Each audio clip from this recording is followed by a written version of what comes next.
Kejadian 2 ayat 1 sampai dengan 7. Demikianlah diselesaikan langit dan bumi dan segala isinya. Ketika Allah pada hari ketujuh telah menyelesaikan pekerjaan yang dibuatnya itu, berhentilah ia pada hari ketujuh dari segala pekerjaan yang telah dibuatnya itu.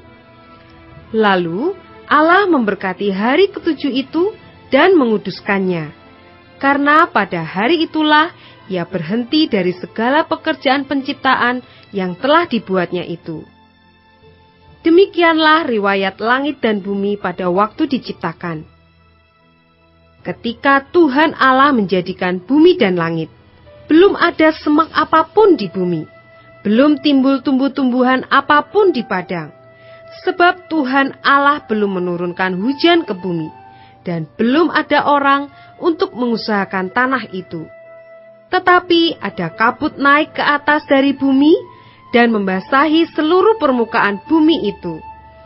Ketika itulah Tuhan Allah membentuk manusia itu dari debu tanah dan menghembuskan nafas hidup ke dalam hidungnya. Demikianlah manusia itu menjadi makhluk yang hidup. Ayat 8 sampai dengan 25. Manusia dan Taman Eden. Selanjutnya Tuhan Allah membuat taman di Eden, di sebelah timur.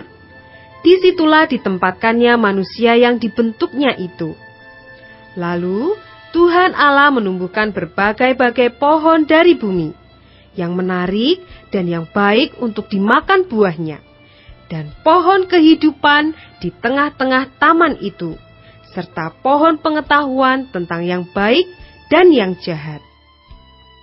Ada suatu sungai mengalir dari Eden untuk membasahi taman itu, dan dari situ sungai itu terbagi menjadi 4 cabang.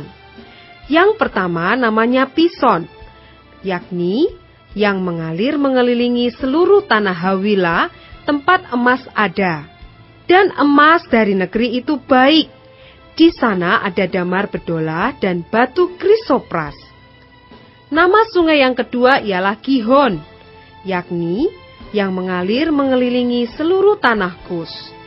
Nama sungai yang ketiga ialah Tigris, yakni yang mengalir di sebelah timur Asyur. Dan sungai yang keempat ialah Efrat. Tuhan Allah mengambil manusia itu dan menempatkannya dalam Taman Eden untuk mengusahakan dan memelihara taman itu. Lalu Tuhan Allah memberi perintah ini kepada manusia. Semua pohon dalam taman ini boleh kau makan buahnya dengan bebas. Tetapi pohon pengetahuan tentang yang baik dan yang jahat itu, janganlah kau makan buahnya. Sebab pada hari engkau memakannya, pastilah engkau mati. Tuhan Allah berfirman, tidak baik kalau manusia itu seorang diri saja. Aku akan menjadikan penolong baginya yang sepadan dengan dia. Lalu Tuhan Allah membentuk dari tanah segala binatang hutan dan segala burung di udara.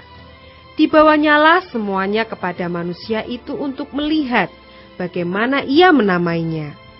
Dan seperti nama yang diberikan manusia itu kepada tiap-tiap makhluk yang hidup, demikianlah nanti nama makhluk itu.